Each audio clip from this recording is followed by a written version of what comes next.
شامل کرتے ہیں ہمارے نمائندہ محمد سرور کی۔ ایکشن کمیٹی جو سچا بٹ سنگڑا کے مرکزی سیکرٹری اطلاعات و نشریات سید توصیف شاہ کاظمی ENN نیوز کا شکریہ ادا کیا اور ساتھ ایکشن کمیٹی کے حوالے سے اپنا بیانیہ جاری کیا۔ جی ہمارے ساتھ موجود ہیں جی ایکشن کمیٹی تو سچا بٹ سنگڑا کے مرکزی سیکرٹری اطلاعات و نشریات جناب سید توصیف شاہ کاظمی صاحب۔ جی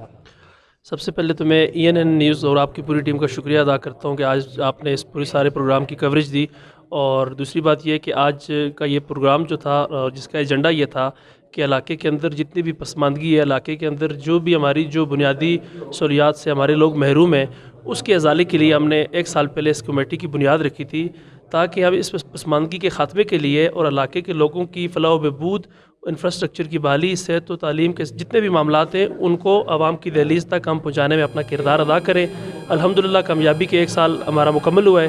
تو ہم امید کرتے ہیں کہ اس کے بعد جو ہمارا جو سچا کا علاقہ ہے جو تحصیل بالاکوٹ سے 4 کلومیٹر کی دوری پہ واقع ہے، تو میں سمجھتا ہوں کہ اگر یہاں پہ ہمیں پختہ روڈ کی سہولت مل جائے اور ٹورزم ڈپارٹمنٹ کے حوالے سے بھی ہماری کچھ کاوشیں جاری ہیں، تو ہم سمجھتے ہیں کہ اس علاقے میں خوشحالی کا ایک دور آئے گا، روزگار کے مواقع بڑھیں گے اور لوگوں کو ایک بنیادی سہولیات کی ان کو میسر آئیں گے۔ اچھا، آپ نے ایک بات کی کہ ٹورزم کے حوالے سے یہ اتنے خوبصورت اسپاٹ موجود ہیں اور آپ کے علم میں ہے کہ یہ علاقہ کتنا خوبصورت ہے، تو اس پہ ایکشن کمیٹی کتنے فیصد اپنا کردار ادا کر رہی ہے، آپ کیا کہیں گے؟ جیسا کہ آپ نے بات کی، ایکشن کمیٹی اس حوالے سے ٹورزم ڈپارٹمنٹ اور جتنے بھی متعلقہ جو ادارے اس کو ڈیل کر رہے ہیں، جس طرح KDA میں بھی یہ جگہ آتی ہے، تو ہم لوگوں کا ایک ٹینٹیٹو پلان ہے جس کو ہم کنفرم کریں گے کہ ٹورزم ڈپارٹمنٹ کی پوری ٹیم کا اس علاقے کا ہم ایک سروے کروائیں گے، اثر نو اس کی ایک تشکیل ہوگی، جس کے بعد جو جتنے بھی ہمارے خوبصورت مقامات ہیں جو براستہ جو بتی پتھا سے ہوتا ہوا لدھندی تک جاتا ہے، وہاں تک انشاءاللہ ہم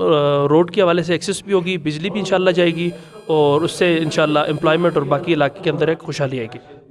بہت بہت شکریہ جی۔